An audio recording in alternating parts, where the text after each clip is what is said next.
Well. Good morning, good morning, good morning. Let me see if the volume is up. It is. All right, good. All right. So this morning I have a little to share, and the title is The Humiliation Ritual Backfired. The Humiliation Ritual Backfired. Hmm. Well, first thing, what is a ritual? It is an action that an individual or a group of people engage in, which seems customary to them.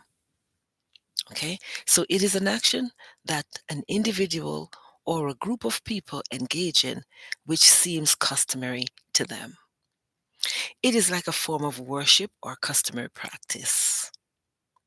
So, what is humiliation? Let's define. One, it is the acting of placing someone in a lower position. Two, so it's a lower position than the person deserves, right? Two, it is an act of intimidation. Three, it is the act of disgracing someone. All right. So let's define humiliation ritual. This is the art of publicly humiliating someone. It is a practice that derived from greed, envy, hatred, miscommunications. Okay. And miscommunicators. So, why do people engage in humiliation rituals? People engage in humiliation ritual for the following reasons. Number one, they are intimidated by your presence. Okay? They're intimidated by your presence. Number two, they want to gain control over your mind, your spirit, your body, your emotions, your finances, and your personality. Number three, they want you to seem less than they are and less than you are as well. Number four, they want to overpower you. Number five, they want you to look like a failure. Number six, they want you to be like them, looking like fools. Number seven, they want to keep you in a box because control is their problem. Okay, so anybody who engages in humiliation ritual, most times control is the issue. Number eight, they refuse to submit to the creator. Wow. So, what should you do when you meet people like these? Okay, remember, we don't come up with questions and no solutions, right? We make sure we give you the questions and the solutions. So at least you know exactly how to apply whatever it is that you need to apply to your lives. Okay, all right. So, what should you do when you meet these people or people like these? People who engage in humiliation ritual, because to them it is a ritual. To them, they think that this is something that they're supposed to do. It's like going to church, it's like going to work, right? So, number one, stay away from them. Number two, love them from a distance. Number three, maintain your control. Number four, maintain your capacity to be you who you were created to be. That means you must have identified yourself and know exactly who you were created to be, because you can't maintain that capacity to be the you that you were created to be if you don't know your identity and you don't know who you were created to be. All right. Number five, confuse them. Confuse them. Oh, yeah, people are going to say God is not the author of confusion. I didn't say God is going to confuse them. I said, you confuse them. Good. Because what they're trying to do when they're trying to mess with your mind is to confuse you. So why should you let the enemy confuse you and you don't confuse that enemy? Remember who I say they are?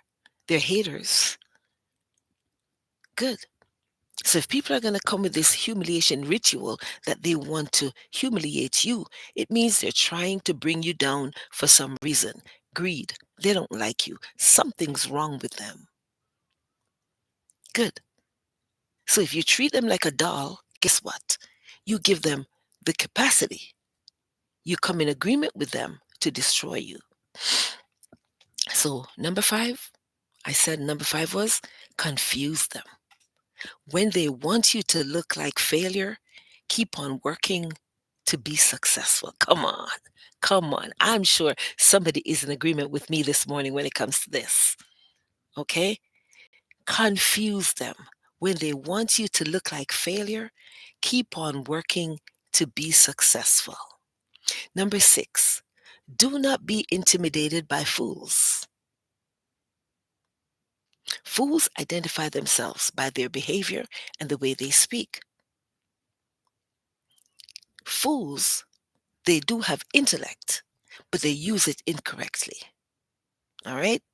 That was just a piece, a breakfast piece this morning. That one just came straight from the oven. Okay, number 7, know who you are and maintain your status. Know who you are and maintain your status. Number 8, keep moving forward in success. Come on. Keep moving forward in success. What do you think they're going to do? You're causing them to commit suicide. They're killing themselves because they're not used to this. They don't expect this from you. They're trying to humiliate you. So they're not expecting you to operate the way you operate. What they want you to do is to sit down and cry, put your thumb in your mouth, start sucking your thumb, and trying to figure out, what am I going to do next? No. Keep moving forward in success. Keep doing what you're doing. Don't let them stop you. They're evil. What do evil people want? They are looking for cohorts, other people who are not even evil, but they have the propensity to be that. And so they push people in that direction to get them to become evil just like themselves. They tell all sorts of lies. They create misdemeanor. They do everything that they can do in order to get you on their side. I'm not even talking about gossiping because I don't even know what gossiping is anymore. Because you can talk about anything you want to talk about.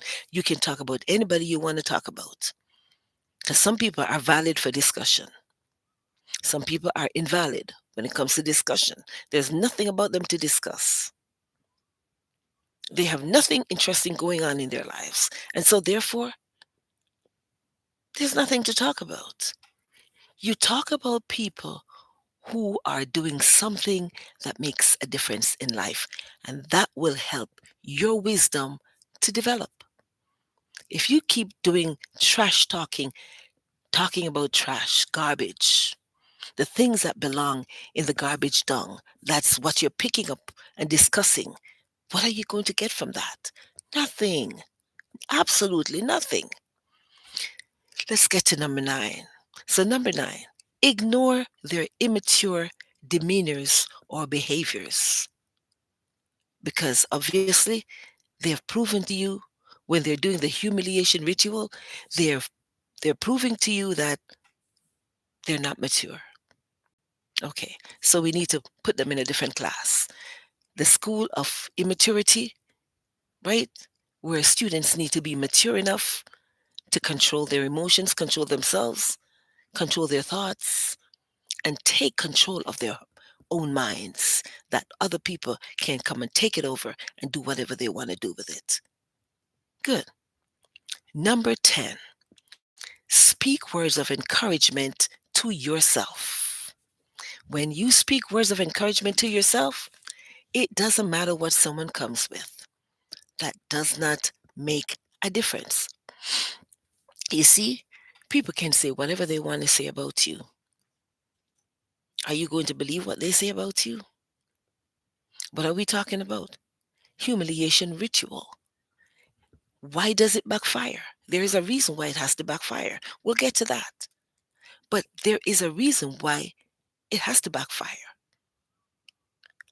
Because some people just don't know right from wrong.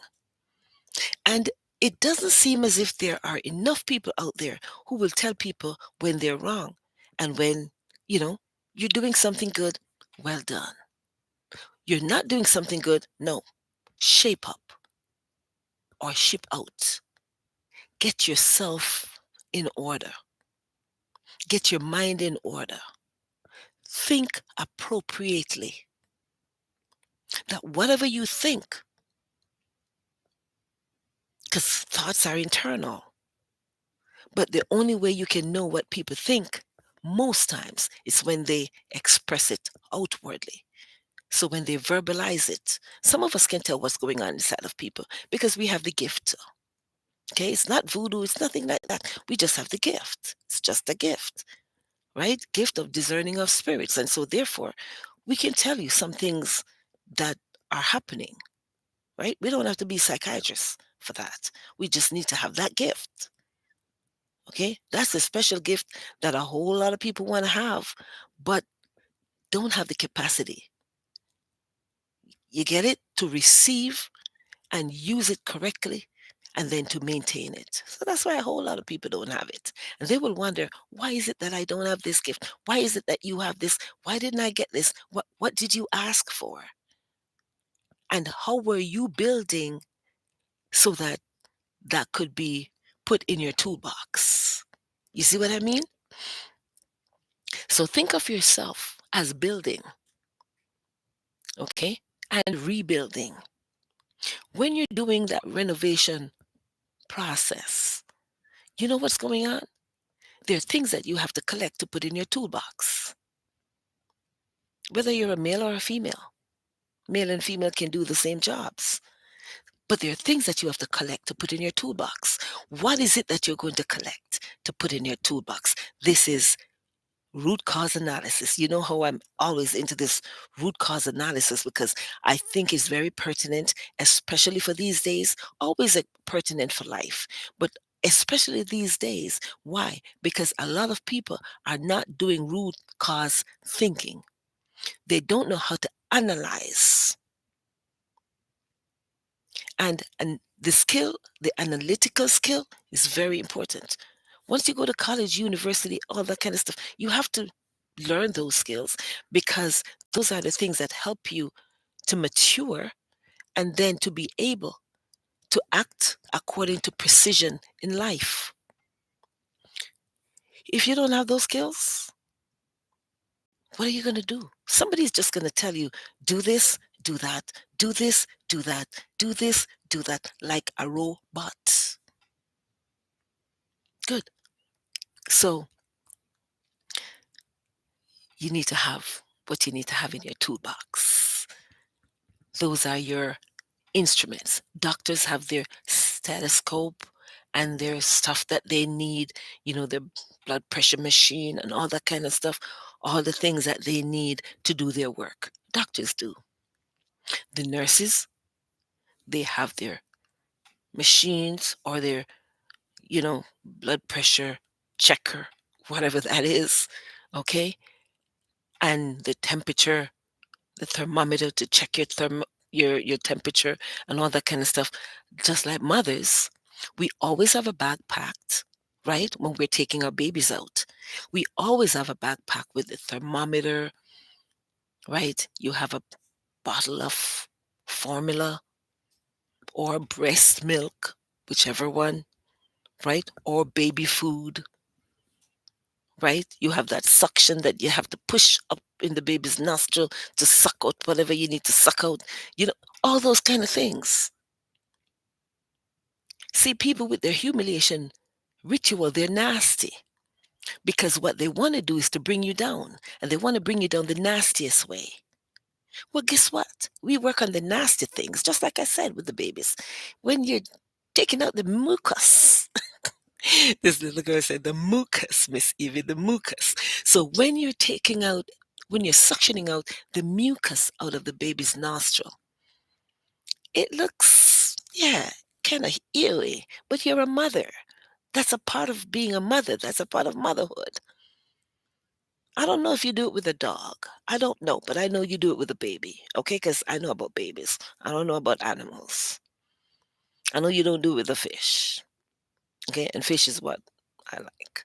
So, anyway, to each his own, all right?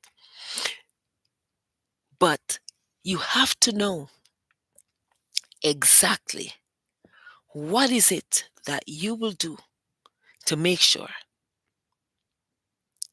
that these humiliation rituals backfire on the person who's doing them or sending them or creating them. Okay, so why do the rituals backfire?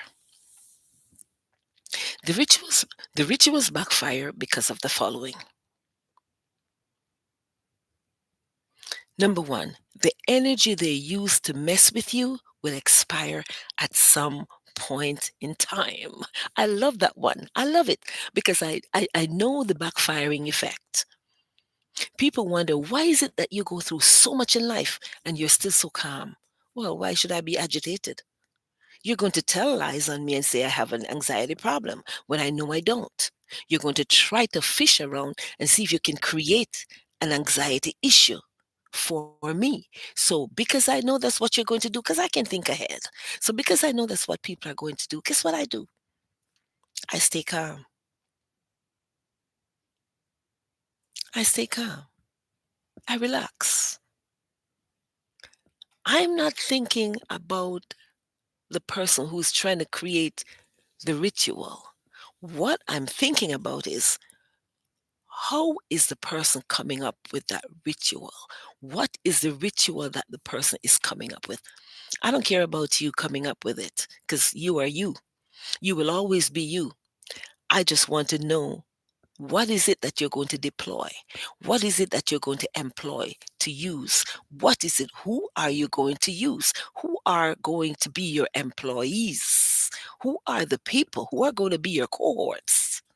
That's what I need to know. Because if you don't know the enemy that's fighting you, you don't know how to fight. You don't know how to defend yourself when you don't know who's attacking you. You don't. If you were to go to court and someone was to, file a claim against you and there is no name, so you don't know who is filing the claim, you don't know how to defend. You can't just go up to the judge and say, Your Honor, I don't know who's been doing this. I don't know who brought this to court, but I just came to defend myself. Then first thing he's going to say, go sit down, right, with a defense attorney and let the defense attorney have a conversation with the prosecutor or with the crown attorney. They're going to have a conversation. In the conversation, or from the conversation, you will find out who is behind all of this. So just take this into perspective. All of this that I just mentioned, that's the humiliation ritual. Put that in perspective.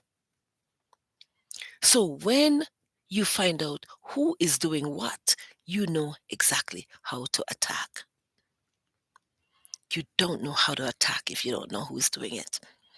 You don't know who, if you don't know who your enemies are, you don't really know how to fight your enemies. You do not know how to fight your enemies if you don't know who your enemies are, because you will go targeting everybody and go start fighting everybody.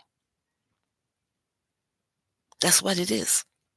If you don't know who the witches and the warlocks are who are doing the witch work, the sorcery work, you don't know exactly who to basically direct your information or your message or whatever it is that you have. You don't know. So you might just go around attacking the wrong person.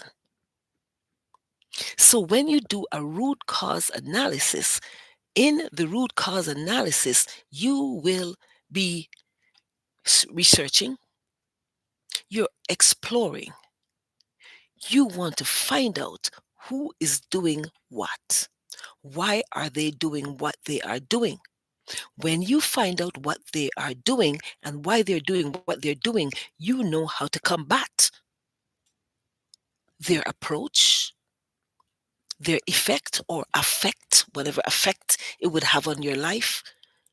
But if you don't know who is doing what, you don't know what to do. You don't know what to do. Someone is trying to dig up the back of my foot, okay, until I feel pain. Well, I can only throw it out if I don't do a root cause analysis. That means if I don't sit down and say, well, who is doing this, God? You need to just expose the enemy, expose who is doing it, what they're doing. You don't know who the snake is. The thing is, it can be more than one snakes because the snake, they find cohorts. Who are cohorts? Just people who are in agreement, right? At that point in time. That's who your cohorts are. Simply put, that's who they are.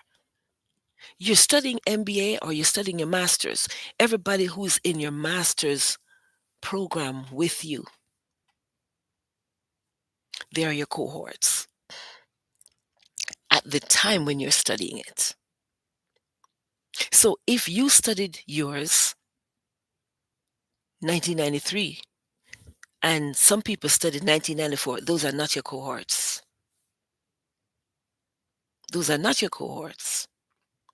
When I did the MBA, I finished my MBA in 2023. Well, basically 2024, November 2024. 2022, sorry, November 2022. I'm trying to go backward and forward at the same time. That's not root cause analysis. Anyway, 2022. 2022. So, and then your designation will be released on you in January 2024 or 2023, or whenever you show up for graduation. Because some people don't show up for graduation at the time that, they think you're supposed to graduate. You don't always graduate just after you finish. When I studied at Ryerson, this is just a side piece. When I studied law procedures at Ryerson, because that was my first study when I came into the country, I didn't know that you had to apply for graduation. I didn't know that. I said, do you have to apply for graduation? I thought my name was supposed to be on the list. And then they said, no, you have to apply. I said, okay, I didn't know that. Then why didn't somebody tell us that? Like at the time when we registered, they should have told us that. They didn't. So I didn't graduate with my cohorts, maybe two people, because just like myself, the other two people didn't know. So when I asked, so when is graduation? Well, graduation went by, so you can't be in the graduation until next year. I said, oh my God, really? Yes, that's how it works. I didn't know that. I had no clue. See, different countries do different things. So that I didn't know. Didn't know you had to apply for graduation. Well, after that, I went to college. When I went to college and did the court and tribunal agent program, I realized then I didn't have to apply for graduation. No, they just tell you your name is on the list for graduation because you're successful. So I said, okay, fine. With my 4.0 grade point average in my last semester, I said, okay, well, guess what happened? That means I'm ready to graduate. So see, that's the thing. So you don't know who your cohorts are. Just the same way you don't know who the enemies are who are trying to destroy you. You really don't know unless you have that gift of discerning of spirits and God tells you. Otherwise, you don't know. So people will be there misaligning you and maligning you and messing with you for how long, and you don't know. They're doing their ritual on you, and you don't know who is doing it because this is their program. This is what they're used to doing. Okay? So let's get back. See? We know how to tell story, we know how to divert and get right back on the same train line, same track. So, why do the rituals backfire? What did I say? Number one, the energy they use to mess with you will expire at some point in time. Number two, the energy and the evil works will backfire on them because they are used for the wrong reason. So, why does it backfire? Used for the wrong reason. Number three, the rituals backfire because they were not appointed by the Creator. And this one just hit me. Number four, which I didn't have written, but the rituals backfire because they went to the wrong person. Come on, wrong person. You're messing with the wrong person. So if you're messing with someone who is anointed and appointed and you're doing your ritual and you want to humiliate someone, you are in the wrong area. You can say at the right time, but wrong area and wrong person to mess with because you're messing with someone who is on assignment. What do you do when you mess with someone who's on assignment? You know you can get destroyed. You can be destroyed because you're messing with the wrong person, somebody who's on assignment. So that was number four. Okay, this one, while I'm speaking, this one came to me. So here, how we're going to end. What happens when the humiliation ritual backfires? What happened when it backfires? I want you to think about this for a second. And here is the answer that I came up with. It has an adverse effect on the people directly involved and those who may be indirectly involved. What happens when it backfires? It has an effect on you. It's like a boomerang effect. It's like a return to the sender effect. Okay? So be careful. If you're planning a humiliation ritual because you want to destroy somebody's life, think twice before you do so. Okay? Think twice before you do so. See, what we're doing at this point is we're going up and over to the other side. And in order for us to get up and over to the other side, if you are trying to humiliate someone, remember, you might be the one who fall instead. Okay? So just remember, up and over on the other side, but you have to go up in order to get on the other side. You can't just get over like that. There is a bridge that you have to cross over, but there is always a ladder that you have to go up on, climb up on in order to get over on that bridge. All right? You never know if the ladder is the same thing that's being used as the thing that you climb upon and then turned in that direction for you to use that ladder to get over on the other side. Careful how you plan. Okay? Planning is necessary for life, but when you're planning to humiliate someone and that was not the creator's plan, you're in trouble. All right? So, I hope this helps someone and I hope you will have a great and wonderful day. And I will see you next time. Have a great day. Goodbye.